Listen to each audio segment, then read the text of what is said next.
Hey everybody, I'm Brian Julius, and welcome to session number 8 of the Enterprise DNA August Innovation Lab. I'm very excited to be presenting this today.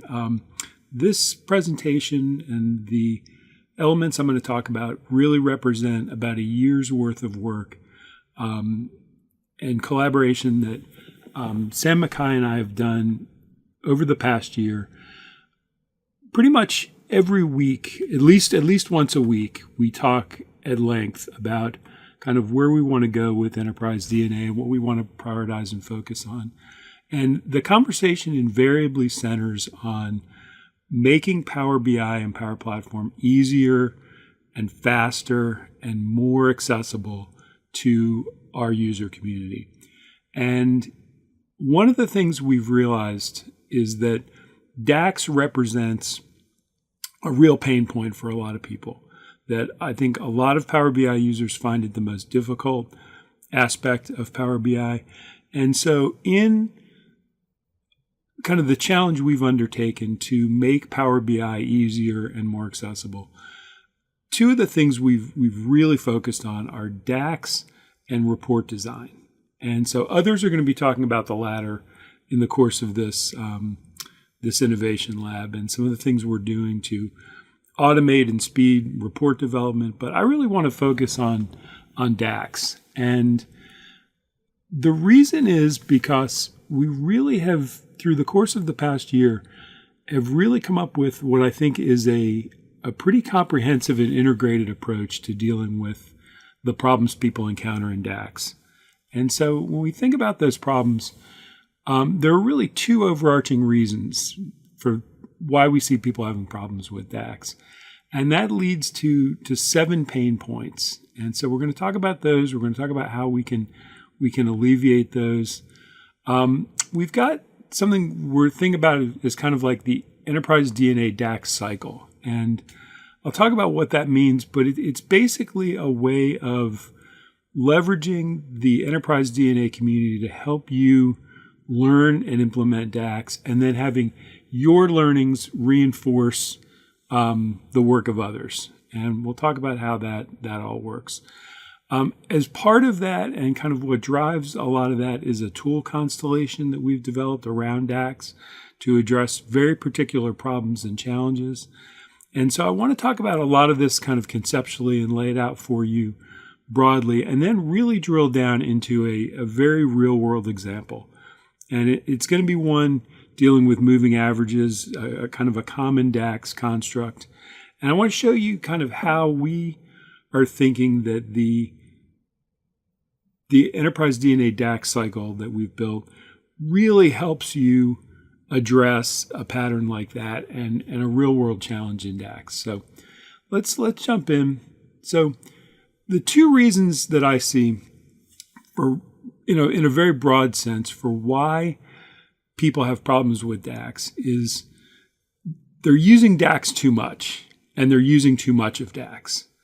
And if we start with the first one, I think when many of us started with Power BI, we kind of almost made Power BI synonymous with DAX and thought DAX is the most important thing, and that if you learn DAX and you got great with DAX, you'd be great at Power BI. And, it's kind of the DAX is king philosophy. And I don't buy that anymore. I don't buy it at all. I love DAX. I enjoy writing DAX. I still spend a lot of time on the forum helping people with DAX solutions. I've got about 900 solutions on the forum. So I love DAX. I'm not here to badmouth DAX. But what I think is that you should really look at DAX not as the primary means of analysis in Power BI, but really as the approach of last resort. And what I mean by that is it should only be used for calculations that have to be dynamic within the context of a reporting session.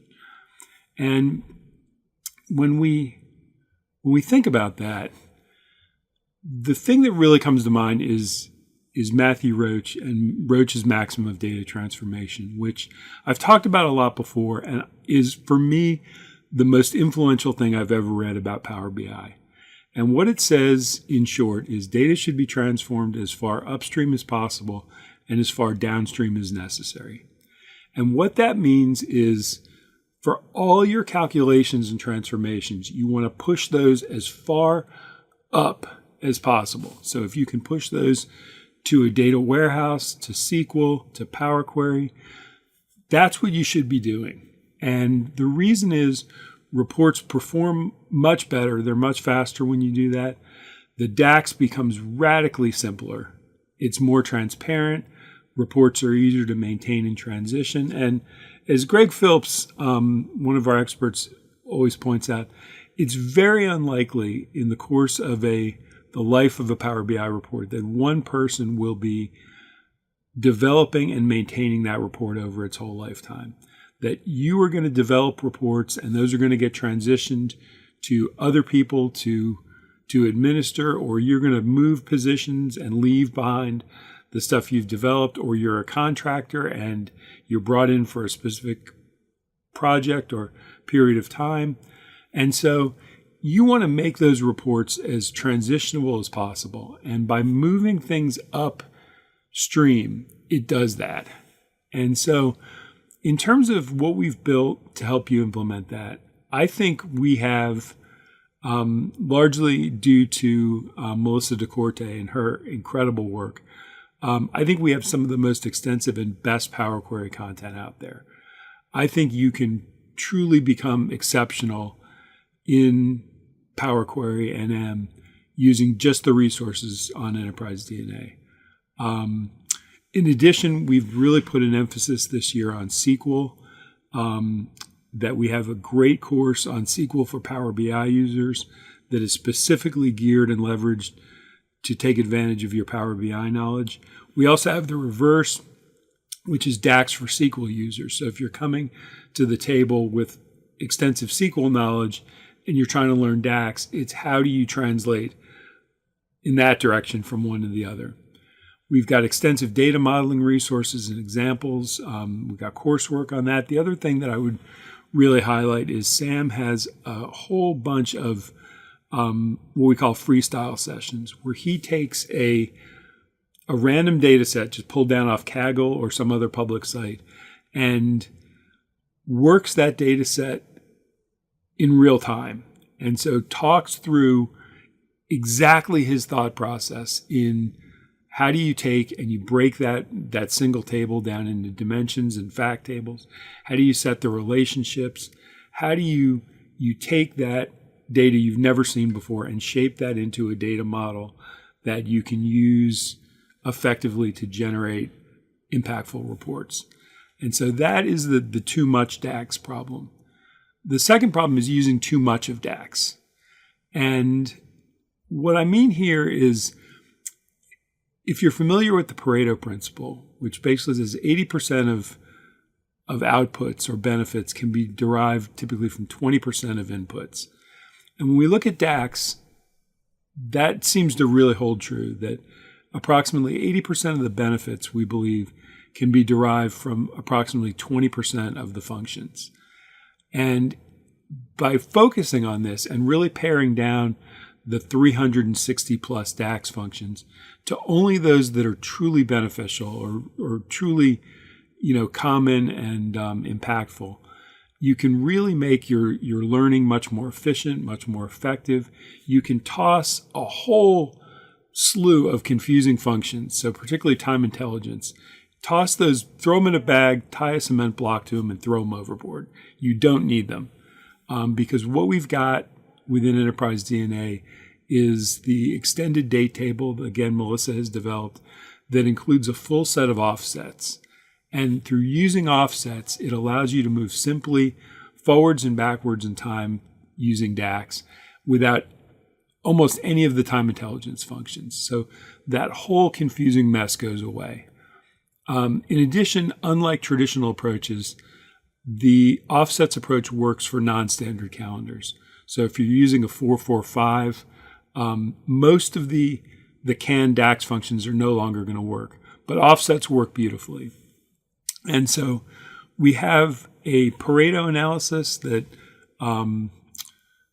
that Gustav Dudek and I prepared in conjunction with Sam and the expert team that really helps you identify that 20%. And I'm going to get into that in depth. We have something called the atomic function analysis that helps you gain familiarity with the remaining 80%. I'm not saying that those 80% are worthless.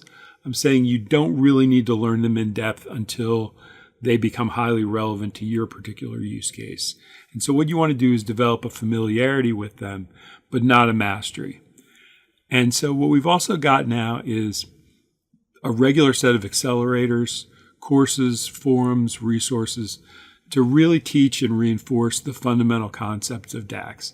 So truly understanding filter context, row context, context transition. If you've got those down and then you focus on the 20% of functions that are really necessary and important, you're gonna master DAX quickly and effectively. As I mentioned, we've got the extended date table with offsets, and we've developed a whole slew of specific tools to speed and simplify your execution of DAX. And I'm going to get into all of those quickly. So the next thing is DAX pain points. And Sam and I have talked at length about these and really talked a lot with our user community, with a whole bunch of our experts, our partners. And what we've found is there are about 7 key pain points we've identified. The first of which is lack of understanding of the fundamentals. And as I mentioned, getting the filter and row context transition. We've got the accelerator, we've got the coursework set to focus on that. Even after that, though, you're going to at times sit down and have no idea how to start coding a particular measure. And what we've got for that is a whole set of resources in the forum on DAX patterns,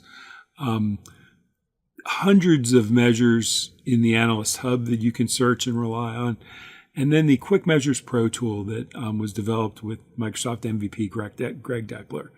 And I'm going to talk at length about that one because that is an incredible resource for leveraging existing knowledge and also for automating the knowledge that you acquire and sharing that.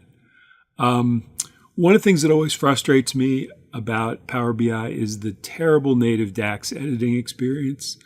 I can't understand why Microsoft has made this incredible program and then saddled it with the worst editing experience of any program I've ever worked with. And so again, Greg has designed a custom DAX editor that really addresses, I think, all of the key faults with the native editor. In addition, the Quick Measures Pro that I mentioned, it addresses the current inability to automate your DAX across reports. And so it lets you carry a library of your custom DAX code across reports and easily access and modify that in your current report. It also lets you share your measures with others through the Analyst Hub code repositories. In order to get better at DAX, we can teach you till we're blue in the face, but the only way you're really going to get better is structured practice. And we are developing a whole new series of DAX labs. The data challenges that Federico Pastor, our King of Challenges, runs are incredible structured practice opportunities for DAX, and we're going to be building out even more in that regard. In addition, advanced support is sometimes needed. Obviously, for Enterprise DNA members, you always have access to our user forum, but if you need more support than that, for our Center of Excellence members, we do have expert advisory hours. We also have official partners that we partner with to provide more intensive support than is needed sometimes for just the advisory hours. And in addition, some of our expert team on the side take on consulting projects, and so there's plenty of opportunity if needed to garner that advanced support outside of the typical membership experience. So the Enterprise DNA DAX cycle that I talked about, basically, if we start on the left and we start with DAX as kind of a big problem sitting out there, then what we can do is we can split that DAX in the middle, and we can move a fair portion of it off and upstream through Power Query, through SQL, through our data warehouse, and basically get rid of that as a DAX problem. And then what we can do is we can what I call Pareto simplify, which is to take the remaining DAX and pare that down to those key important functions. And so you've got what starts as kind of a big DAX problem, and then gets kind of sliced and squished down into a smaller DAX problem.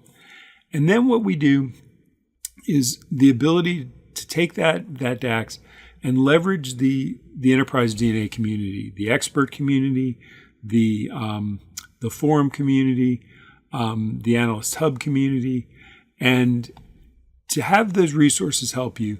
Then once you've got that working, to templatize and automate that. So rather than doing it every time you run into the same problem, you basically take a little bit extra time, create a template, automate that, log it to your repository, and even then share that back to the enterprise DNA community so that when somebody else runs into the same problem, they don't even have to go to these steps. They can basically take your template and just apply that directly. And so the more time we accrue through this process, the easier and easier it's going to get as we leverage off of each other's learnings and capabilities. So this is the tool constellation that we've built, and in some sense, it really starts here with the Pareto analysis that I'm going to show you, and that is what helps you focus your learning. Say, okay, I'm going to focus on the impactful parts of DAX. And then this atomic function training report is a way through kind of daily structured learning to just spend a little bit of time and develop that familiarity with the remaining functions that you're not dedicating a huge chunk of time to. So then we've got the enterprise DNA knowledge base and DAX patterns, largely built by our enterprise DNA expert, Greg Phillips. The Analyst Hub code repositories, and in addition to DAX, I'm focusing here on DAX, but we've also got Python, R, M code, all sort of Deneb code, all sorts of code repositories that C# for Tabular Editor 3 users, all sorts of code repositories that you can use to leverage knowledge already existing. Take that into DAX Editor Pro to improve that editing experience, and then into Quick Measures Pro to capture it and templatize it, and then back through the learning cycle. So this is really, as I say, kind of a comprehensive, integrated approach that we've developed that I think really helps address all of those 7 pain points.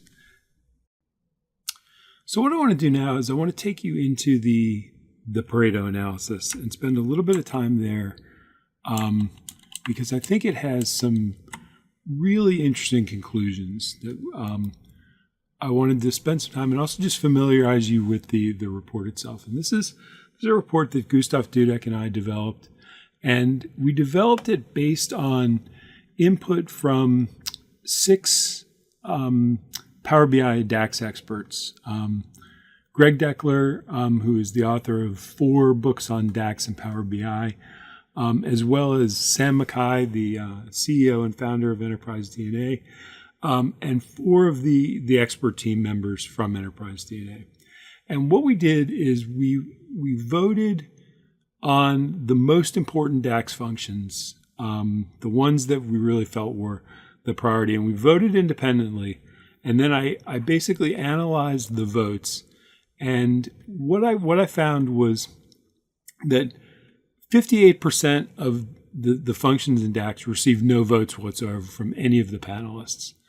And there was a tremendous amount of correspondence in the responses. And so what we found was that these 6 categories of DAX functions, operator, which is really just one function that we're going to be talking about, but primarily the filter functions, the logical functions, relationship management, aggregation, and table manipulation. Those were either functions that had double-digit numbers in the top 20%, or 75% of the function specified if they didn't have double digits. And so in some cases, there were for logical functions, there are only 10 logical functions. And so 8 of them were deemed to be in the top 20%. And we can actually take a look. This is all cross-filtering. And so we can take a look at which of those functions were in the top 20%. But one of the things that's really interesting about this, then we've got kind of a middle tier of functions, which are functions where you have double-digit percentage in the top 20%, but not the conditions that meet the first wave. And then beyond that, you've got ones where basically you've got a low percentage and a low raw number of functions in the top 20. And one of the things that really jumps out here is time intelligence. If you look here, that there are 37 time intelligence functions, and one of them ended up in the top 20%.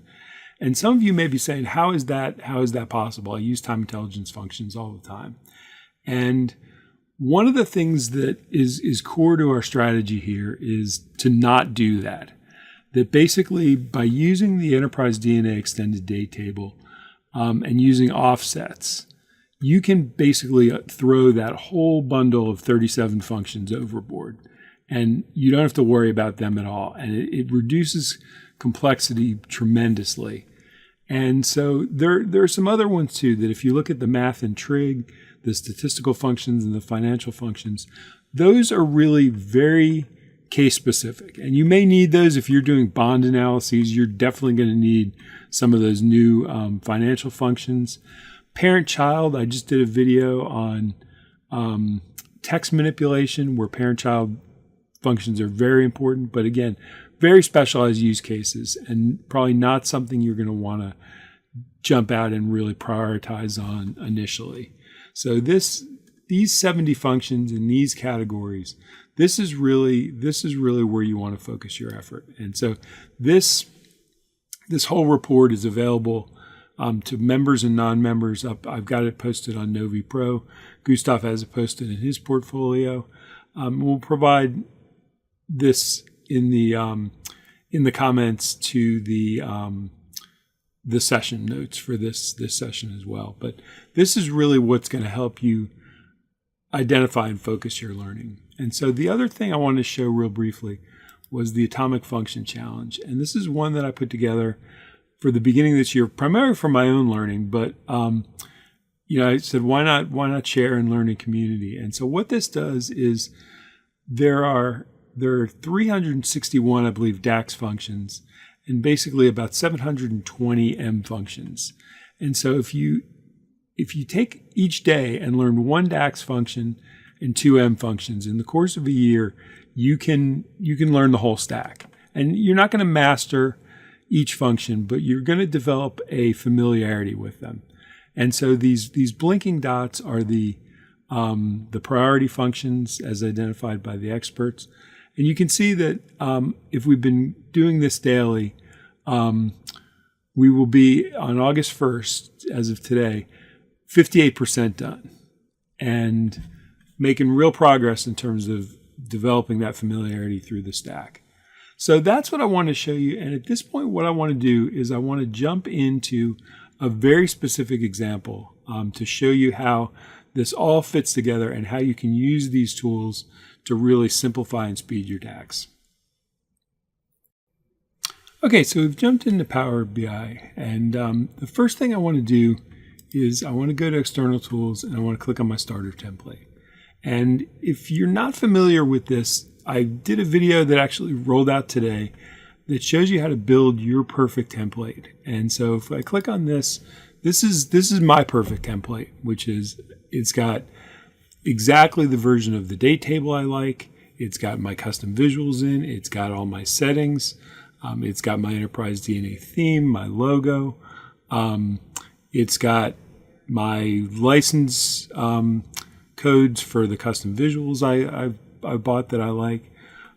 It's basically set up for exactly how I want Power BI to work. And so if you're not familiar with how to do this, go check out that video.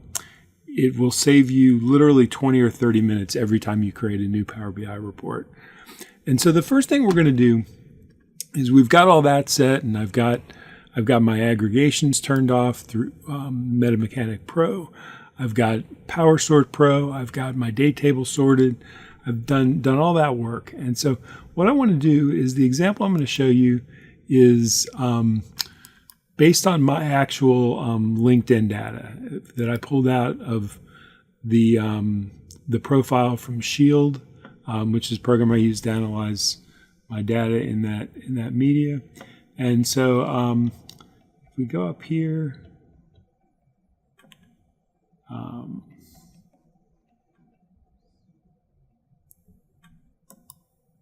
and we pull this data in from CSV, and then transform data.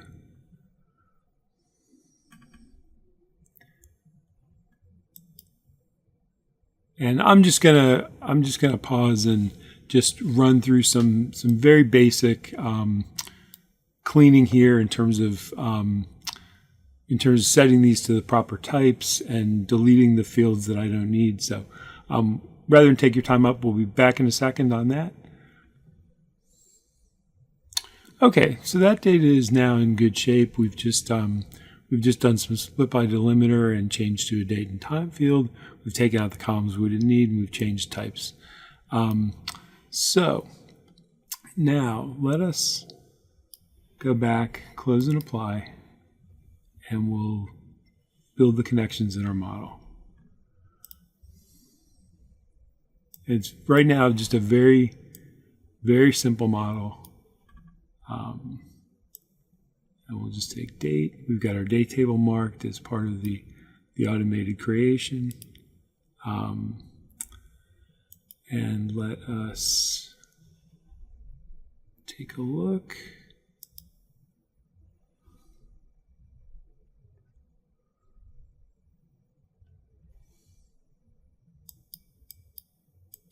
And yes, we've got the date column for both linked up in a one-to-many. So exactly what we need. Okay, so now let's start doing some analysis and building out our measures for DAX. So let's take our date, and let's say what we want to do is let's take a look at views. So on our fact table for my LinkedIn,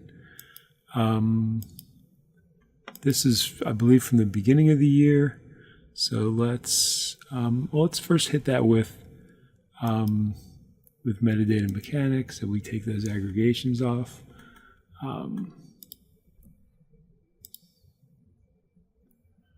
And we want our fact table. And let's set it to turn all aggregations off. Let's have it set to give our dates all in short date format. I think that should do it. So we get metadata, set metadata, and we're done. And you can see that all of the aggregations have been removed, so we're in good shape now. And now let's take and let's just create a measure of total views.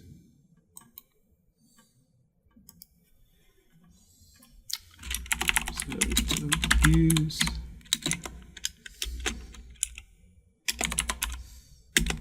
Sum. And then num views. And let's pull this in. And let's take a look at what that looks like in line chart view. So let's just copy that.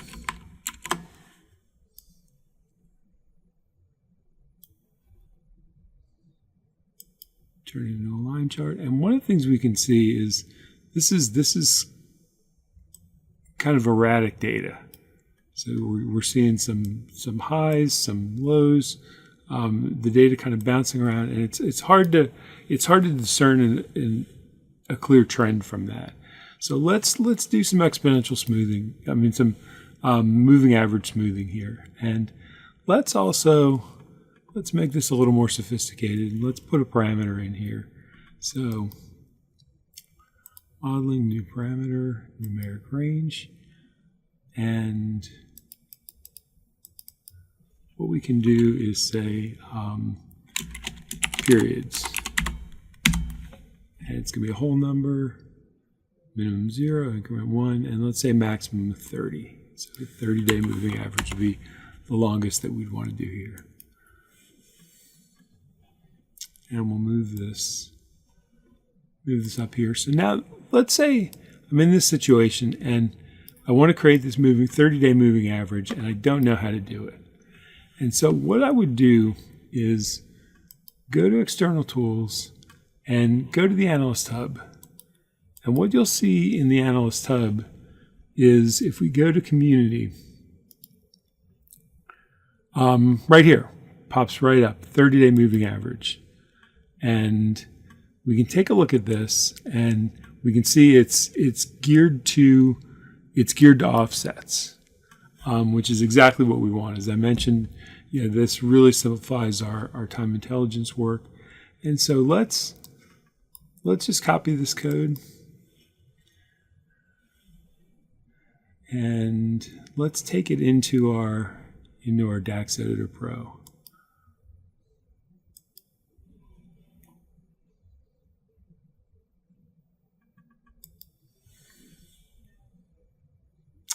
And you can see right off the bat that this is a different editing experience than the Microsoft editor. We've got dark mode. We've got a whole bunch of commands up here to help us edit our DAX.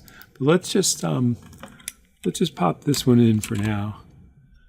And what we can see is that we've got a pretty simple construct that, again, the offsets really simplify this. And what we're doing here is we're just, in a variable, we're just grabbing the value of the offset. And then we're calculating average sales. And so we'll actually need to create an average sales measure. And that's quite easy to do. So what we want to do here is let's go to our total views. And let's say copy. And what that'll do is create a total views 1. And we can just change that to average views. And instead of sum here, we're just going to have average. And we can put a description here. We can change the format string if we want to. But for now, let's just keep it simple. And so we'll save that. And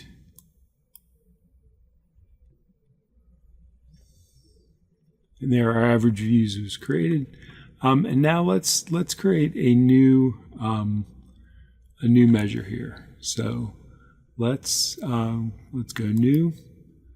And this one is going to be our moving average views.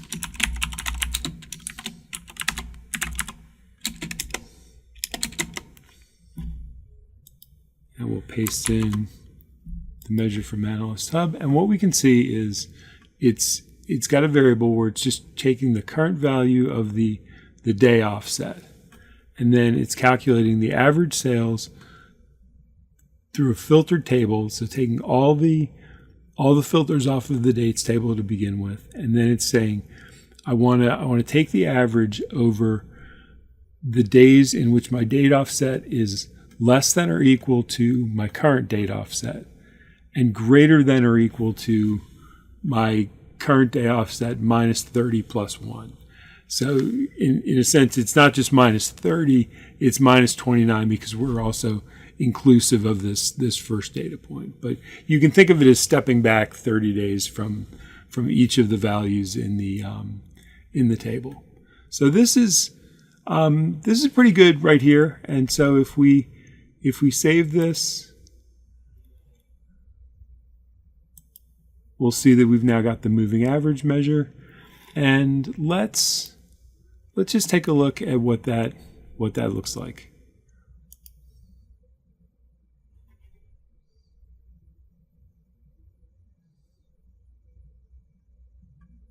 What I have here in the measure is a couple of things we need to change. So I duplicated the title, and instead of average sales, what we have here is average views.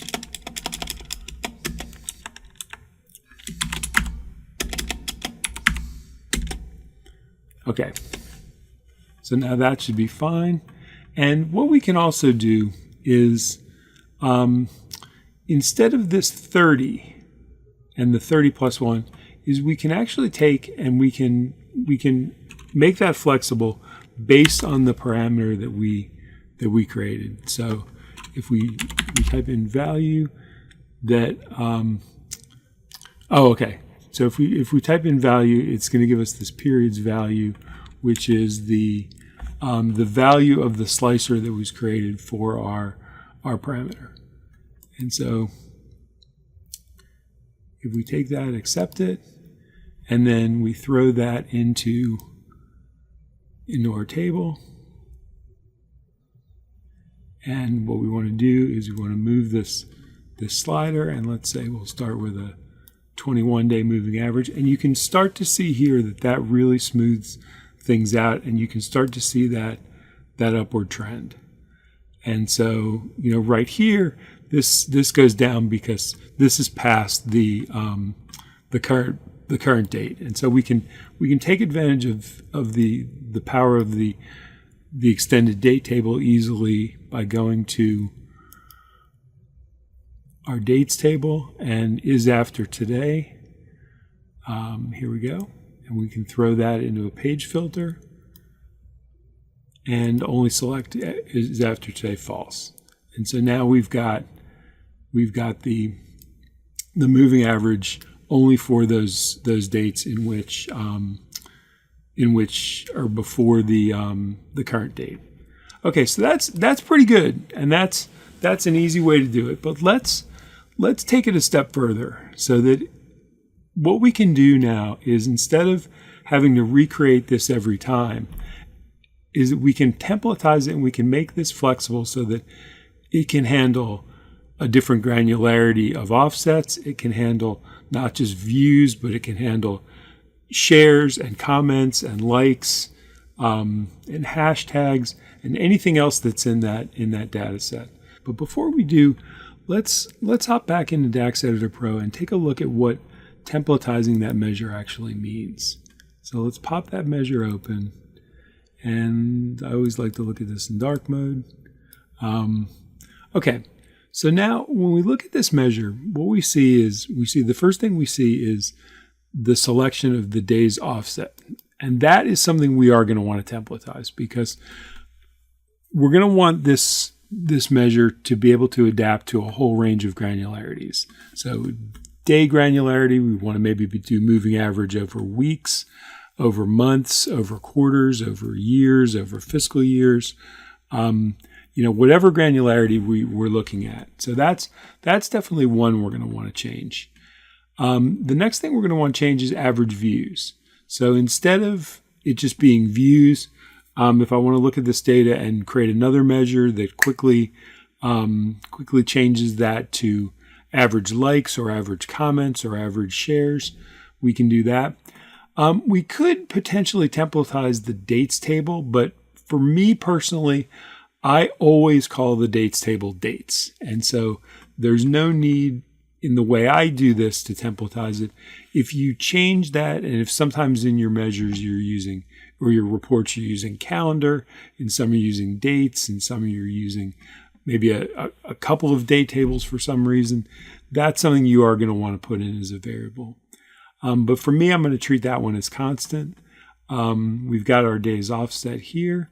We've got our periods value, so that's something we're going to want to change. So the three things we're going to be templatizing are which offset we choose, which measure we choose, and which number of periods we choose. Okay, so let's hop in and let's fire up Quick Measures Pro, and let's get to it. Okay, so now what we want to do is we want to do a new calculation, and it gives us our template here. And what we're going to want to do is we're going to want to do an aggregation of our average. And then the column or measure is going to be, and we can change the label here. And so this is going to be we'll call this value to average. And then we're going to want a parameter, because that parameter is going to be the number of periods.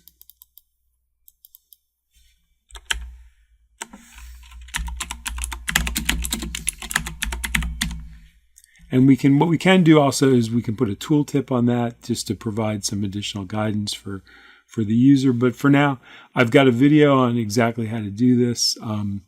If you want more instruction on this, and I'm actually going to be putting an entire course together on the use of these enterprise DNA power tools. So we're going to breeze through this one a little bit quickly. And then the last thing we want here is we want to choose our offsets. And we'll select that, and then we're done. And what it does here is it creates the keywords for those variables, and then actual variables that we can use in our DAX code. And so let's take and let's go and paste our DAX code into this. And so now what we want to do first is just change the name of this to moving average quick measure.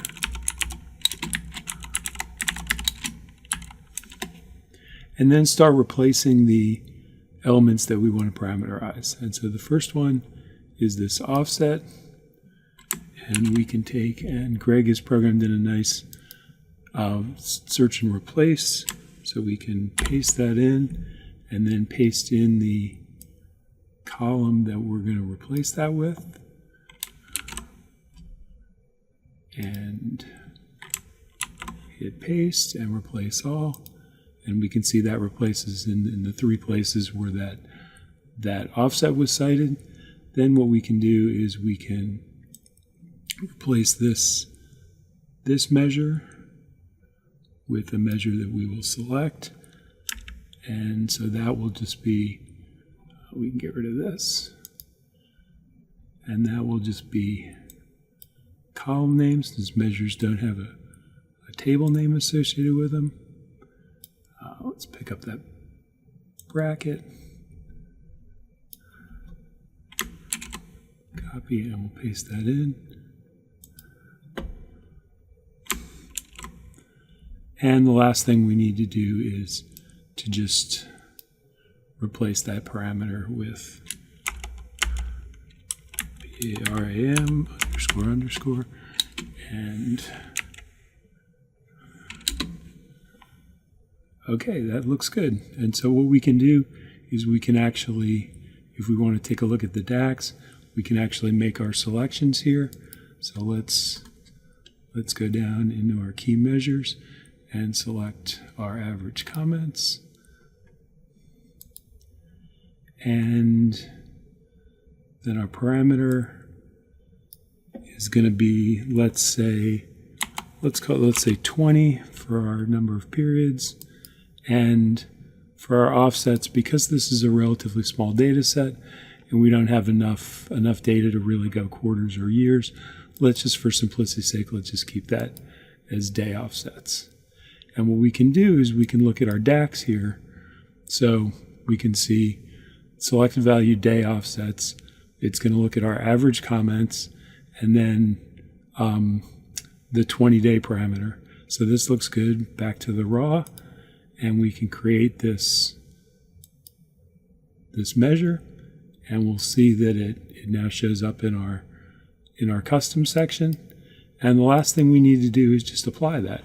So we can take an average. We've got our average comments, 20 days, day offset. Let's fire up the DAX, and it creates an automatic measure name. And so what we can do is just call this average comments 20 day, and make sure that we're putting this into the right table. Key measures, and great. And so that's successfully created that in our key measures table.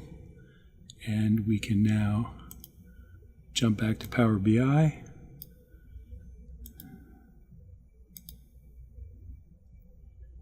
And this is an artifact of a prior test. And so what we can do is just copy this,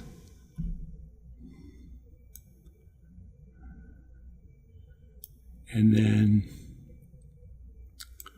take a look at our measure here, take this out of the visual, drop this new moving average in, and then instead of total views, we'll want to drop our total comments measure in.